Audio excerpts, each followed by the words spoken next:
In a small village in Greece was once a home to a beautiful maiden named Arachne. Being a daughter of a craftsman, she came from a humble beginning and learned from her father. She developed an incredible talent for weaving. She created a beautiful tapestry, and if you were to watch her at work, it was as though the thread came from the very tip of her finger. People would come from the far and wide to watch Arachne at work. It was mesmerizing. Arachne was not so humble herself, and this was the thread that eventually led her to demise. The bigger her audiences become, the more she would be boosted. What a beautiful tapestry, Einstein. Thank you very much. Your work is exquisite, eye to eyeball to perfect a tapestry. I appreciate your compliment. This is the most beautiful weaving I have ever seen. Well, I must agree with you. I'm the best weaver in the world. And one with a high opinion of yourself. I can help it, but it's me. The God have gone to you to give you a such a gift. Goddess Athena must have to Arachne to great skill. Oh no, dear, I don't owe my skills to Athena. I was clever enough to think of you. You can certainly favor Arachne. Only the goddesses herself only get. But little did he knew that the goddess herself was actually listening from the start of their conversation. The goddess in particular have love of disguising themselves as old women. Being disguised as an elderly and unassuming older lady was one of the easy way to take advantage of mortals. Athena disguised as an old woman to warn Arachne. I have to give you some advice, Arachne. You must ask Athena's pardon for your ungrateful words. If you're truly sorry, she will forgive you. Don't advise me, you silly woman.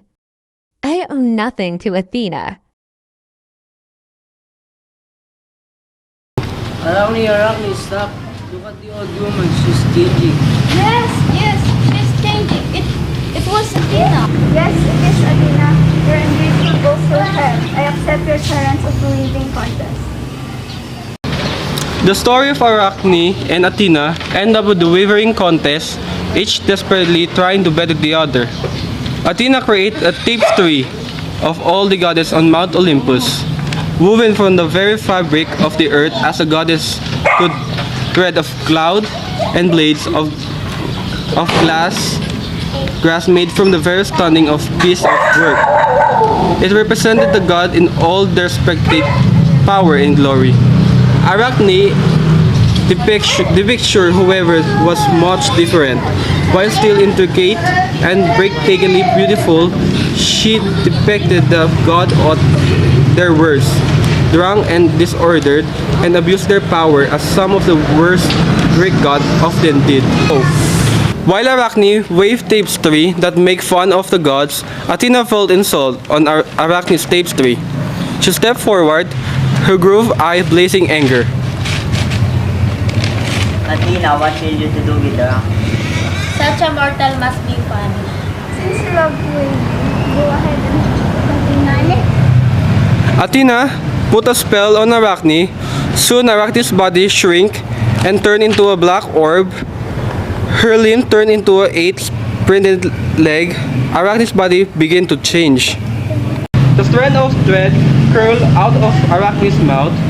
The people soon saw a small dusty brown spider hanging out on a thin thread. All spider came from Arachne.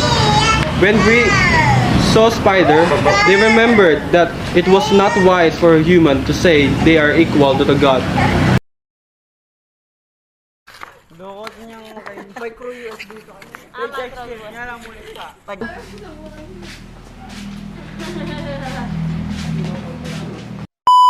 Go! Oh no, Paano kayo? Look at the old woman. She's changing. Oy, oy, oy.